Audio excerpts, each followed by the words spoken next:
하나님께 올려드립니다. 오늘 함께 은혜 나눌 말씀 마태복음 4장 말씀입니다.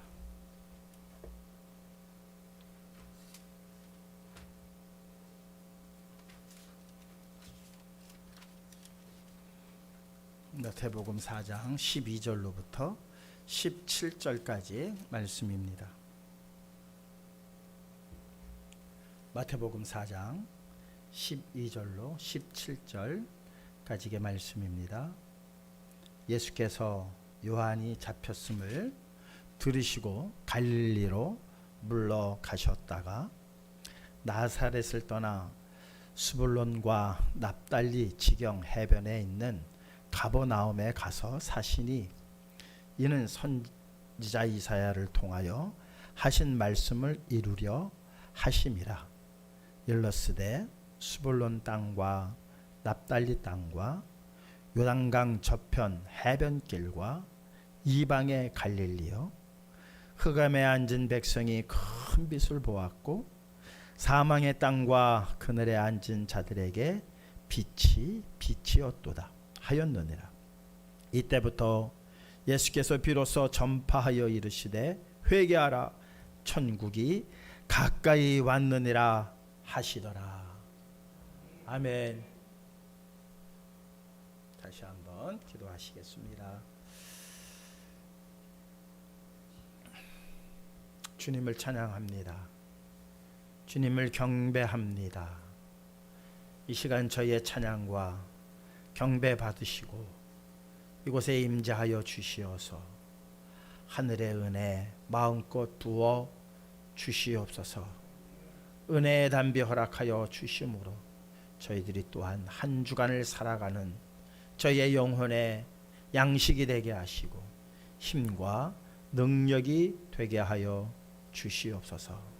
사단마귀는 우는 사자와 같이 우리를 넘어뜨리려 합니다.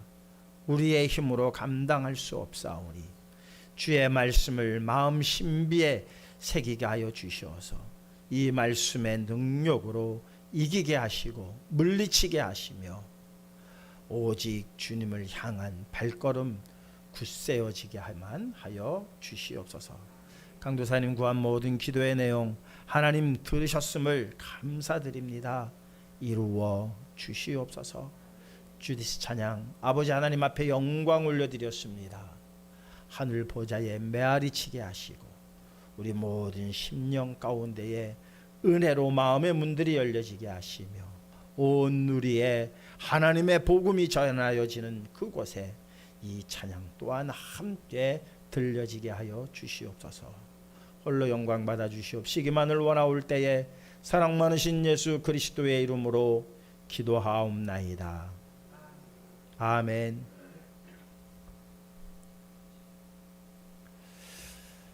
감사합니다.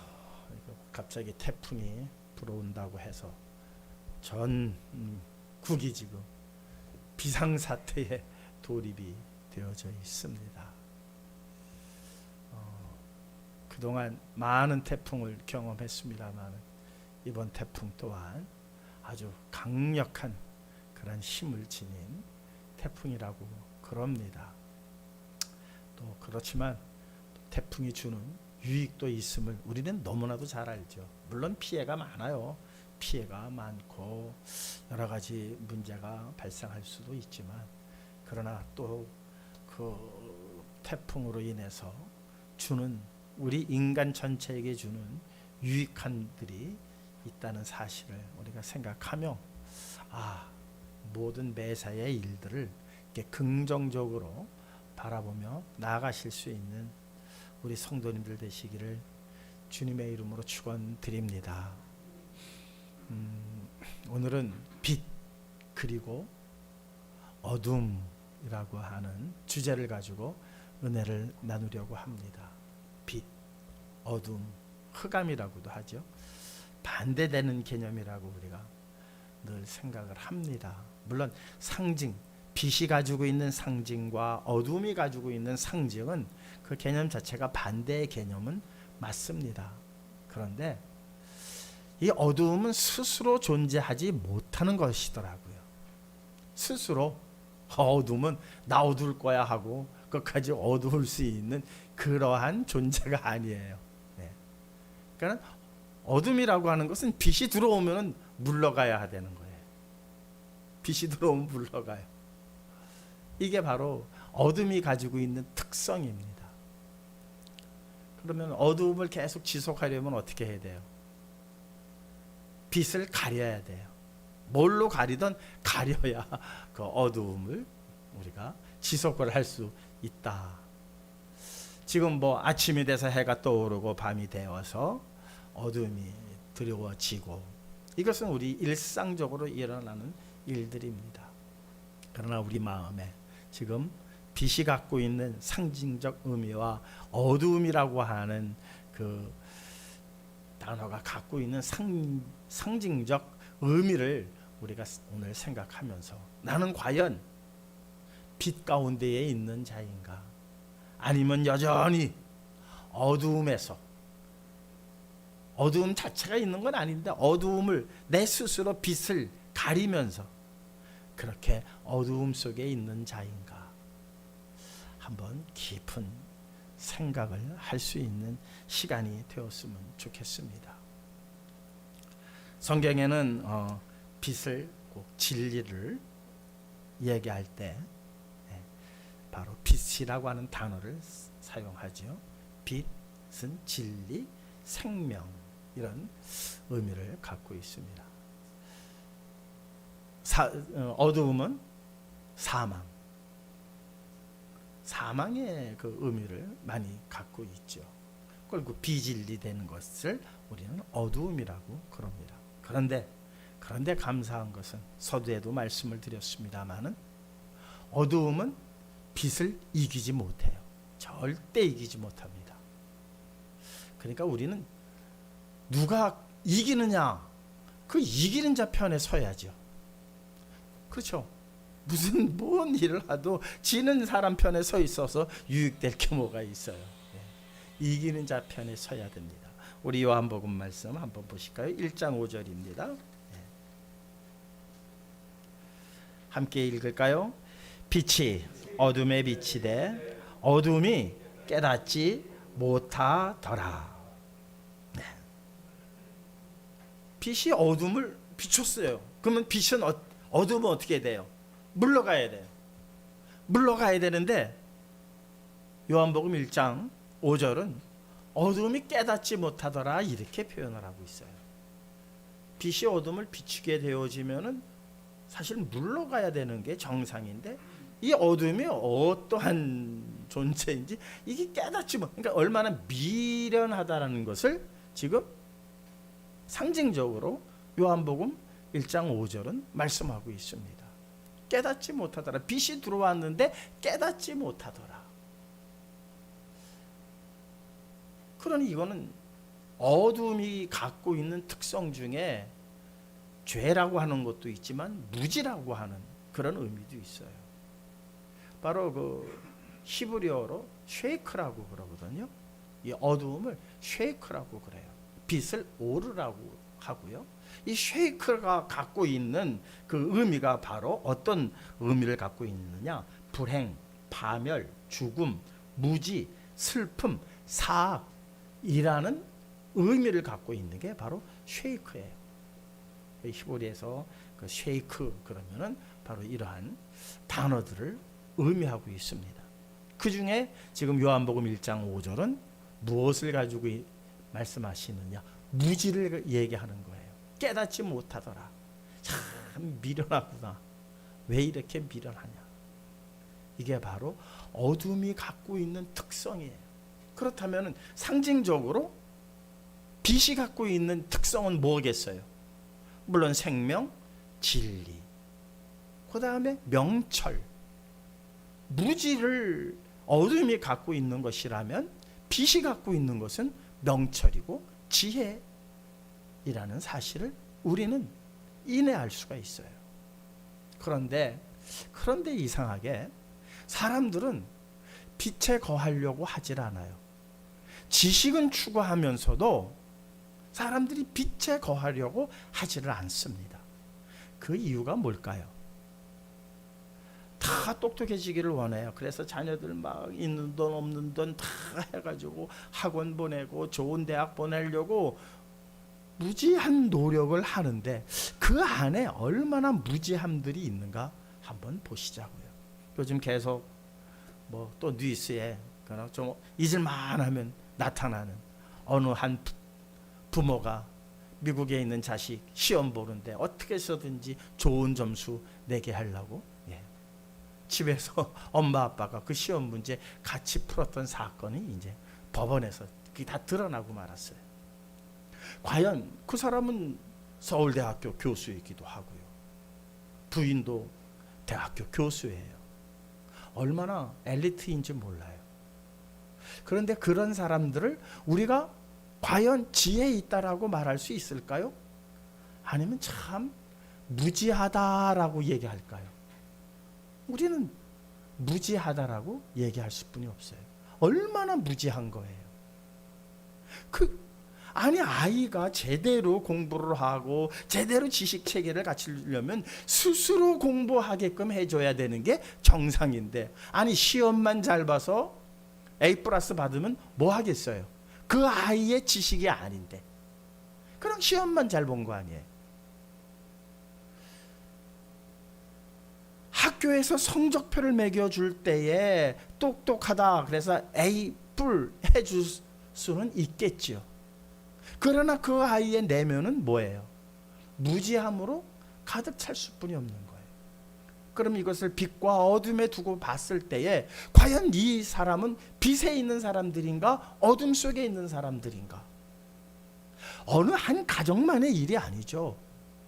지금 대한민국 전반적으로 퍼져 있는 이 무지함들 때문에 이 대한민국이 더 앞으로 나가지 못하고 지금 정체되어져 있는 게 아닌가. 그래도 50년대, 60년대 우리가 힘들게 살았어요. 그렇지만 자녀들 교육을 위해서 부모님들이 힘쓰고 애썼던 그 50년대, 60년대, 70년대의 상황이라는 게 있습니다. 그래서 이 나라가 이만큼 부강해졌습니다. 그러한 세대가 후손들에게 똑같이 부모가 우리에게 물려준 것을 그대로 물려줘야 할 텐데 갑자기 잘 살기는 하고 편리한 생활 세상에서 살면서 뭔가 어두움의 그늘이 지금 가득 드리워지고 있는 것은 정보 지식은 많아졌지만 무지해져 가고 있다는 것입니다.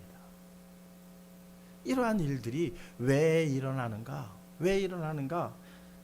우리 한번 요한복음 3장 19절에서 20절의 말씀을 한번 보도록 하시겠습니다.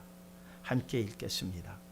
그 정죄는 이것이니 곧 빛이 세상에 왔으되 사람들이 자기 행위가 악함으로 빛보다 어둠을 더 사랑한 것이니라. 악을 행하는 자마다 빛을 미워하여 빛으로 오지 아니하나니 이는 그 행위가 드러날까 하며. 빛이 좋다는 건 다 알아요. 그렇죠?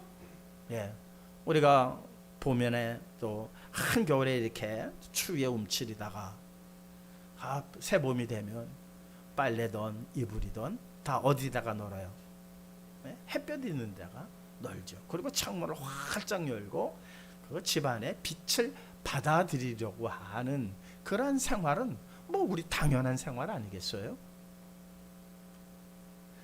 지금 여기서 말씀하는 빛은 그 라이트를 얘기하는 것은 아니에요.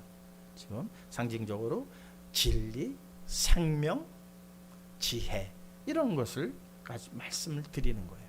자, 그 정죄는 이것이니 사람들이 죄악 가운데 어두움 속에 있는 그들은 이미 무엇된 것이다? 정죄된 것이다. 그들은 죄가 인정된 거라는 거예요. 죄가 빛 앞으로 나오는 사람들은 죄를 사함을 받은 거고요. 이 차이가 있는 거예요. 그런데 그 정죄는 이것이니 죄 있다 확실하게 확인하는 것은 이것이라는 거예요. 무엇이냐? 바로 그들이 어떤 죄를 졌기 때문에 그 제목 하나를 열거해서 너는 이런 죄를 졌다가 아니라, 그렇다면 한 사람도 우리는 구원받을 사람이 없어요.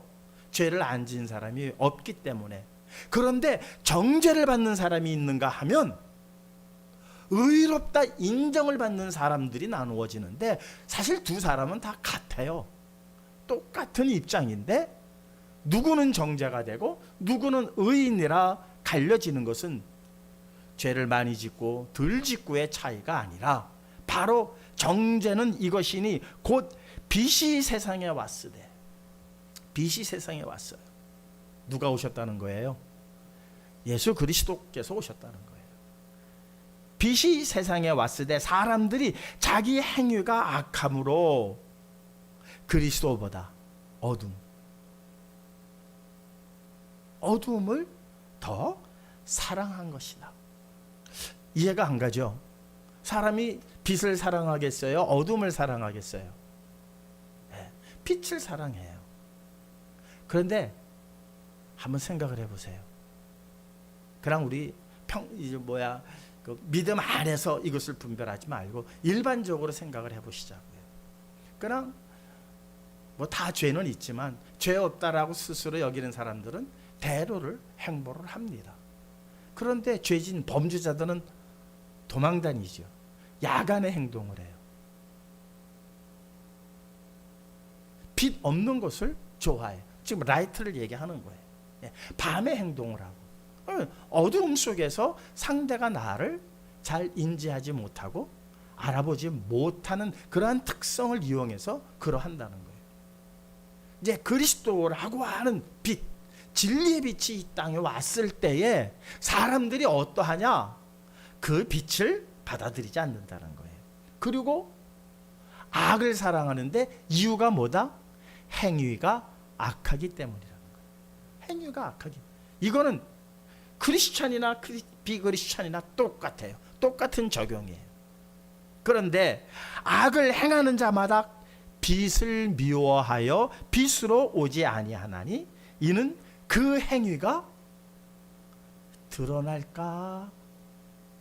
이거 내 행위가 잘못된 게 드러나면 어떡하지? 바로 이런 것 때문에 빛으로 나오지 않는다는 거예요. 이유가 바로 거기에 있습니다. 사랑하는 성도 여러분, 여러분들 죄가 드러나는 게 좋습니까? 안 드러나는 게 좋습니까? 죄 안 드러나는 게 좋잖아요. 그러면 우리는 항상 어디에 있는 거냐? 빛으로 나오지 못한다는 거예요. 빛으로 나오지 못한다는 거예요. 뒤에 가서 말씀을 드릴게요. 그런데 그래서 이 어두움 속에 계속 거닐다 보면은 그 어둠 자체가 뭐냐면은 바로 하나님의 심판이라는 거예요. 지금 심판이 임해서 딱 분류를 해놓지는 않았지만 빛에 거하는 자들이 있고 어둠에 거하는 자들이 분류가 돼버려요.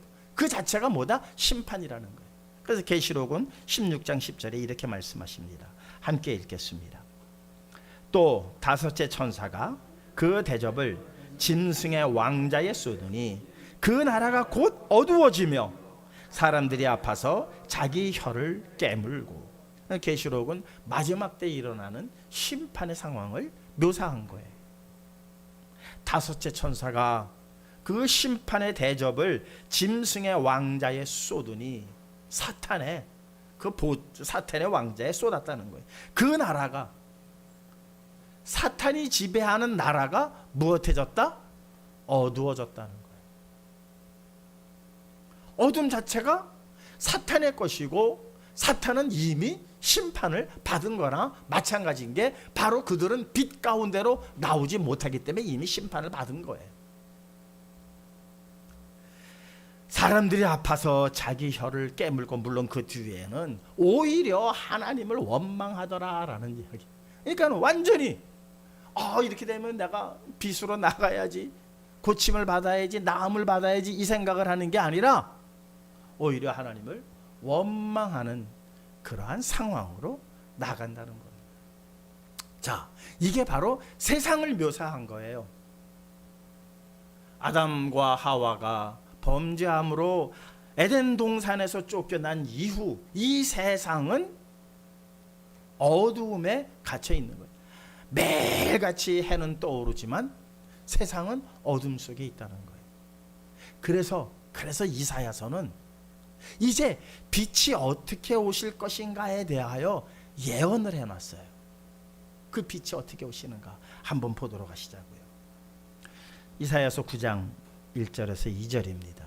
이 말씀은 오늘 본문과 연결된 말씀입니다. 함께 읽겠습니다. 전에 고통받던 자들에게는 흑암이 없으리로다. 옛적에는 여호와께서 수불론 땅과 납달리 땅이 멸시를 당하게 하셨더니 후에는 해변길과 요단 저쪽 이방의 갈릴리를 영화롭게 하셨느니라. 흑암에 행하던 백성이 큰 빛을 보고 사망의 그늘진 땅에 거주하던 자에게 빛이 비치도다. 오늘 본문은 바로 이 말씀을 인용하신 거예요. 그러니까 이 말씀의 성취를 마태복음은 12장 15절로부터 이렇게 표현한 거예요. 나사렛을 떠나 스불론과 납달리 지경 해변에 있는 가버나움에 가서 사시니 거기서 사시는 거예요. 어디 가서? 가버나움, 갈릴리로 가신 거예요. 물론 거기 갈릴리 지역에 몇몇 지명을 넣으신 거예요. 스불론과 납달리. 이 지역에 가서 사시는 이유가 뭐냐? 이는 선지자 이사야를 통하여 하신 말씀을 이루시기 위함이에요. 이사야가 납달리 스불론 땅, 어둠의 땅이라고 그랬어요.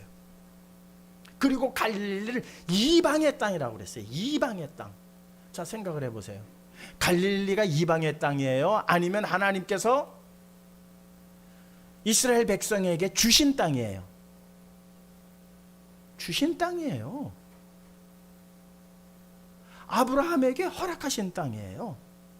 그런데 왜 갑자기 이 땅이 이방의 땅이 됐고 어둠의 땅이 됐느냐? 역사적 유래가 있어요. 역사적 유래가 바로 무엇이냐?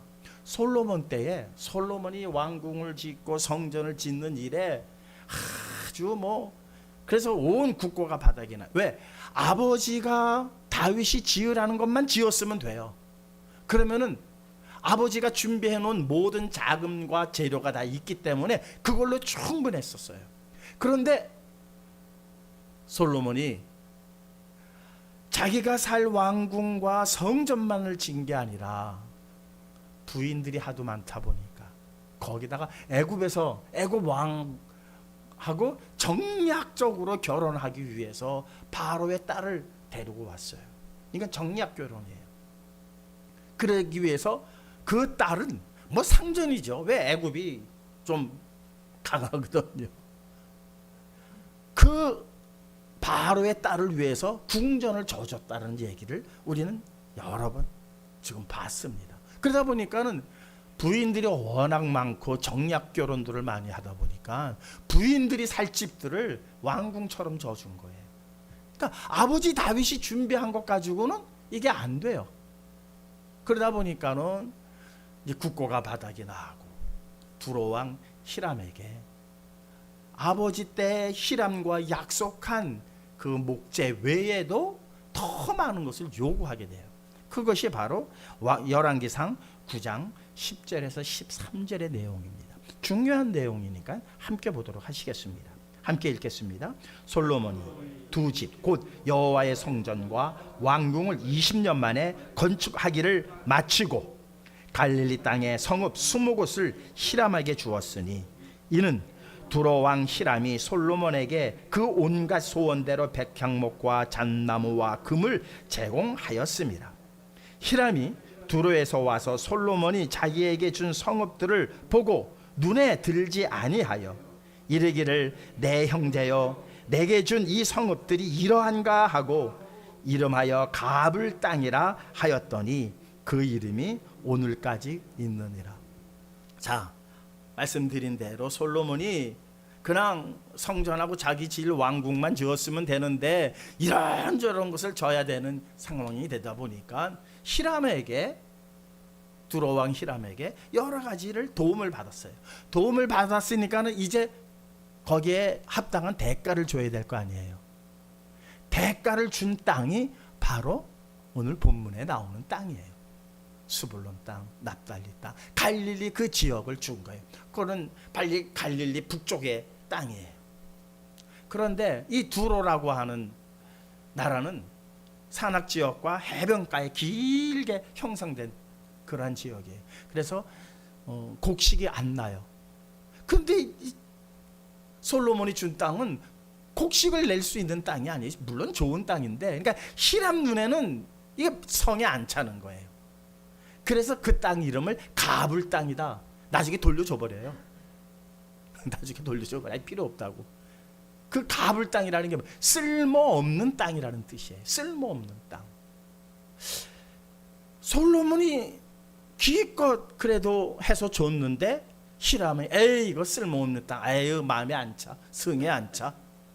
그러니까 그 땅은 뭐예요? 솔로몬에게도 버려졌고 히람 왕에게도 버려진 땅이 되어버렸어요. 이게 역사적으로 길게 지나가면서 훗날에 어떠한 일들이 발생을 하느냐, 아수르의 가장 처음으로 포로로 끌려가는 일들이 발생을 합니다. 우리 열왕기하 15장 29절입니다. 함께 읽겠습니다. 이스라엘 왕 베가 때에 아수르 왕 디글랏 빌레셀이 와서 이온과 아벨벳 마아가와 야노야와 게데스와 하솔과 길르앗과 갈릴리와 납달리 온 땅을 점령하고 그 백성을 사로잡아 아수르로 옮겼더라. 그러니까 솔로몬 이후 한참 이후 베가라고 하는 이스라엘 왕이, 이제 북이스라엘은 다윗의 혈통을 따른 게 아니라 바로 여로보암이 반역을 해서부터 왕조가 계속 바뀌죠. 근데 그 중에 한 왕이 있었는데, 베가라고 하는 왕이 있었는데, 그 베가 왕 때에 아수르가 침략을 해 들어옵니다. 그래서 가장 먼저 점령하고 또한 거기에서 사람들을 포로로 끌려간 지역이 바로 이 갈릴리 땅이라는 거예요.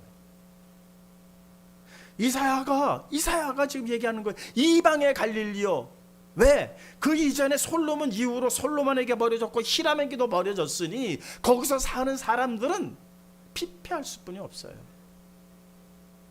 정부로부터 버려졌으니, 정부로부터 아무런 보호를 받지 못하니 거기에는 힘의 논리만 있는 거예요. 약육강식의 법칙만 적용이 되는 거예요. 그러니까 힘 있는 자들이 와서 무법천지예요. 무법천지. 그게 바로 이사야는 뭐라고 얘기? 이방의 갈릴리라고까지 버려졌고, 이건 하나님께 허락받지 않은 이방 땅과 같이 되어버렸다는 거예요. 죄악이 난무하고 힘의 논리로만 살아가는 그 땅. 그래서 그 땅을 어둠의 땅이라고 그러는 거예요. 어둠의 땅, 희망이 없다. 도대체 희망이 없는 그 땅에 이사야는 뭐라 그래요? 버려지고 희망이 없는 그 땅에 광명의 빛이 비추었다 그러는 거예요. 그게 바로 오늘 이사야서의 말씀이고, 오늘 본문 말씀에 나사렛을 떠는 이는 선지자 이사야를 통하여 하신 말씀을 이루려 하심이라. 일러스되 스불로 땅과 납달리 땅과 요단강 저편 해변길과 이방의 갈릴리여, 흑암에 앉은 백성이 큰 빛을 보고 흑암에 희망이 없고 죽을 수뿐이 없고 도대체 살아갈 방법조차 찾지 못한 그 버려진 땅에 앉은 백성이 무엇을 보았다? 큰 빛을 보았고 사망의 땅과 그늘에 앉은 자들에게 빛이 빛이었다. 이렇게. 이게 바로 그 이사야의 예언이 성취되는 바로 예수님께서 하시는 말씀이에요. 내가 광명의 빛으로 너희에게 왔다. 그래서 그분은 이 말씀을 이루기 위해서 갈릴리 지역에 가서 사시는 거예요.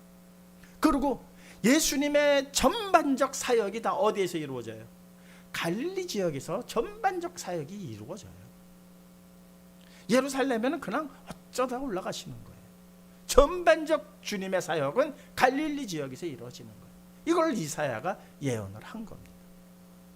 광명의 빛, 죽음의 땅이에요. 희망이 없는 땅이에요. 버려진 땅이에요. 그 버려진 땅에 광명의 빛이 비추음으로 말미암아 희망의 땅이 됐고 생명의 땅이 됐다는 그러한 말씀입니다. 자, 그렇다면 광명의 땅이라고 말할 수 있는, 빛의 땅이라고 말할 수 있는 그 외의 땅 중에 가장 대표적 땅을 우리가 꼽으라면 아마 예루살렘일 거예요. 예루살렘은 하나님의 영광으로 하나님을 믿는 자들이, 율법을 행하는 자들이 다 모여있는 대표적 상징적 땅이 바로 그거 하나님의 성전이 있는 그 예루살렘. 과연 이 예루살렘은 영적으로 봤을 때 빛의 땅이었을까? 어둠의 땅이었을까? 예수님께서 돌아가실 때에 상징적 사건이 하나가 생겨나고 맙니다. 바로 예루살렘에서 일어난 사건입니다. 함께 읽겠습니다. 마태복음 27장 45절입니다. 함께 읽겠습니다. 제6시로부터 온 땅에 어둠이 임하여 제9시까지 계속되더니. 이게 상당히 상징적 사건이죠. 이 땅은 이미 어둠의 땅이다. 이 땅은 이미 어둠의 땅이다. 너희들이 성전을 가지고 있고 율법을 지키려고 하지만 너희들이 빛 대신 예수 그리스도를, 진리 대신 예수 그리스도를 받아들이지 아니함은 이 땅이 바로 어둠의 땅이기 때문이다.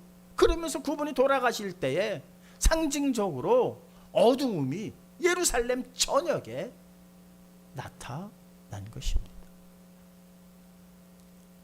사랑하는 성도 여러분, 이것이 주는 우리에게 주는 메시지가 있습니다. 교훈이 있습니다. 이 부분을 놓쳐서는 안 된다는 거예요. 대한민국 땅 어떤 땅이었습니까? 사실 우리는 백이민족 해서 참 좋은 평가를 하려고 하지만 전 세계가 볼 때에는 정말 미지의 땅이죠. 2차 대전에 1차 대전, 2차 대전 그 유럽이 불바다가 되고 난리가 쳤을 때에 이 한국은 아무것도 몰랐어요. 전 세계가 난리가 났는데 이 대한민국은 아무것도 몰라요. 그런 땅이었어요. 내가 대한민국 사람이기 때문에 우리 조상 대대로 정말 대한민국 사람이기 때문에 자랑하고 싶고 우리의 어떠한 대단한 것을, 우리의 문화적, 역사적 이런 것들을 높이 해서, 물론 그런 것들이 있죠. 있어요. 없는 게 아니에요. 그러나 전 세계가 돌아가는 상황 속에 우리나라를 쑥 집어넣으면 이 나라는 어떤 땅이었느냐? 미개한 땅이었어요. 하늘에는 비행기가 날아다니고 대포를 쏘갈 때 우리는 에헴하고 상투꼭지 틀고 앉아가지고 그러고 있었던 나라예요. 아니 세상에는 지금 비행기가 날아다니는데 대한민국에서는 요 상투꼭지 하나 이거 자르지 않는다고 그냥 부들부들 떨던 그 구한말 시대를 한번 생각을 해보시죠. 그 구한말 시대, 세상 전체와 비교해 보면은 얼마나 미련한 땅이었습니까? 그때 이곳에 무엇이 들어왔습니까? 복음이 들어왔어요. 복음이, 빛이 들어왔다는 거예요. 빛이. 그래서 저 평양 장대한 교회에서부터 시작해서 무슨 운동이 일어났어요? 회개의 운동이 일어났어요. 회개의 운동. 회개라는 건 뭐예요? 물론 영적인 의미도 있고 우리가 상식적으로 생각하는 의미가 약간의 차이는 있습니다만은 자기 잘못을 고하는 거 아닙니까? 내가 이러이러한 죄를 졌습니다. 누구 앞에? 주님 앞에. 빛이 비추어지니까는 내가 고하든 안 고하든 내 잘못이 드러나요, 안 드러나요? 드러나는 거예요. 드러나는 거예요. 빛이 안 비춰졌을 때는 곰팡이 쓸고 한 거 그냥 내 눈에도 안 보이니까 내버려 둔다고요. 근데 빛이 들어온데 내 수치와 내 더러움과 내 추악함이 다 드러나요. 문 열고 싶겠어요? 안 열고 싶겠어요? 누가 집에 청소도 안 하고 저거 막 곰팡이 잔뜩 쓸어 있는데 손님 찾아온대요.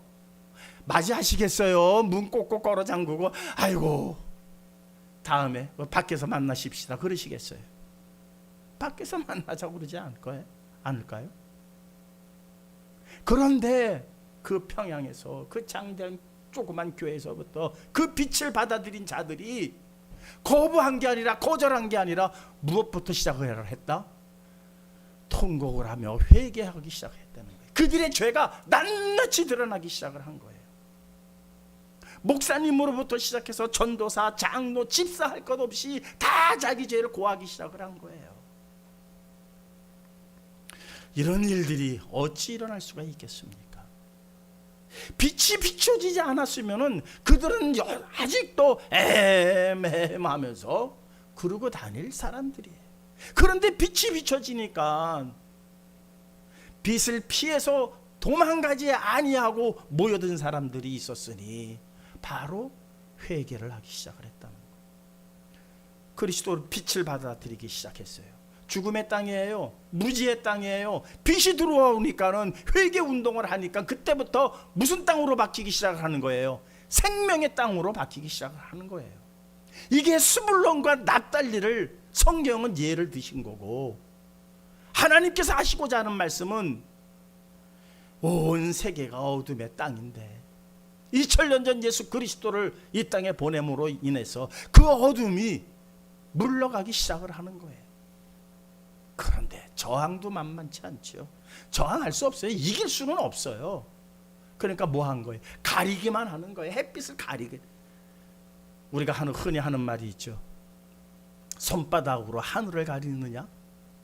온 세상 사람들이 손바닥으로 지금 하늘을 가리고 있는 형국이에요. 그러니 얼마나 미련해요. 과학은 발달했지만 그들이 하는 행태를 보면 빛을 받아들이지 아니하고 영원한 생명이 있음을 인정하고 그 생명과 앞으로 나아가지 못하고 스스로의 것을 가지고 하늘을 가리고 빛을 가리고 있는 형국이라는 사실입니다. 이것이 오늘 우리가 처한 이 세상의 모습입니다. 그러나 여러분들은 빛 가운데 나온 자들입니다. 빛 가운데 나오는 순간 우리의 죄는 다 드러납니다. 빛이 비추면은 그 어둡고 음침하고 그 더럽고 추악하고 곰팡이 쓴 게 다 드러나죠. 그러나 드러난 것으로서 우리를 망신시키고 창피를 주고자 함이 아니라 그것을 뭘로 바꾸시겠다? 빛이 났으니 치우고 닦고 할 거 아니에요. 그거 그대로 빛 앞에 그대로 두고 살 수 있겠어요? 내 눈에 보이는데 어두울 때는 안 보여서 그냥 꾹꾹 누르고 살았지만 빛이 비춰짐으로 인해서 내 죄가 드러난 이후로 우리는 그 죄를 무엇하기를 원하는 거예요? 닦기를 원하는 거죠. 제거하기를 원하는 거죠. 빛은 계속 비춰주심으로 말미암아 우리로 하여금 빛 가운데에 행하게 하셔서 이제 우리의 죄를 사하여 주시는 놀라운 역사가 바로 오늘 본문을 통해서 하시는 말씀이에요. 이방의 땅 갈릴리요, 그 땅의 광명의 흑암에 앉은 백성이 큰 빛을 보았고 얼마나 감사합니까? 여러분, 그냥 나와서 그냥 예배드리고 찬송하고 하면 뭐 내 모든 일이 잘 되겠지, 이 정도가 아니라 우리는 무엇을 본 자들이에요? 어둠 속에 있다가 큰 광명을 본 자들이에요. 광명을 본 자들이. 이 기쁨으로 충만하시기를 주님의 이름으로 축원드립니다. 이 기쁨이 차고 넘쳐야 합니다. 이 땅에 마태복음 25장 30절은 이렇게 말씀하고 있습니다. 어둠에 대해서 함께 읽겠습니다.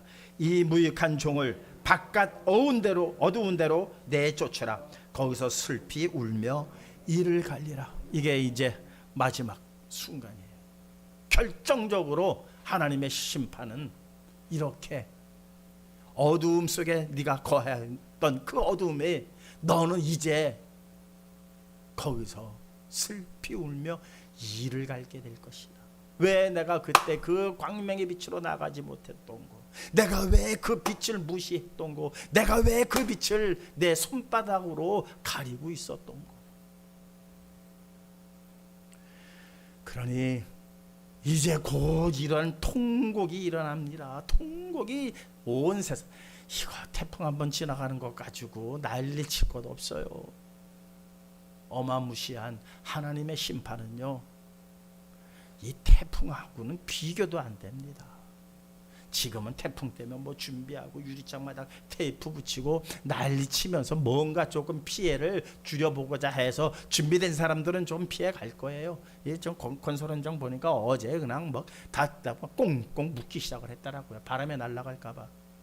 어느 정도는 보호를 하겠죠, 세상에서 일어나는 태풍은. 그러나 하나님의 심판은요, 빛으로 나오지 않았던 사람들은 무슨 일뿐이 없다? 어두움 속에서 슬피 울며 이를 갈릴 뿐이 없다는 사실입니다. 사랑하는 성도 여러분, 이 무지의 땅, 이 정말 어떻게 보면은 죽음의 땅이었던 이 땅에 복음이 들어왔습니다. 그래서 이만큼 성장을 했습니다. 근데 또다시 이것이 어둠의 세력에게 자꾸 스스로 빛을 가리면서 어두운 세상으로 자꾸 만들어져 가고 있습니다. 다시 한번 진리의 말씀으로 이 빛 앞에 어여치 쓰실 수 있는 저와 여러분들 되시기를 주님의 이름으로 축원합니다. 이 복음을 온전히 받아들여서 생명의 길로 나아가시는 우리 성시교회 성도님들 모두 되시기를 주님의 이름으로 축원합니다. 찬송가 487장입니다.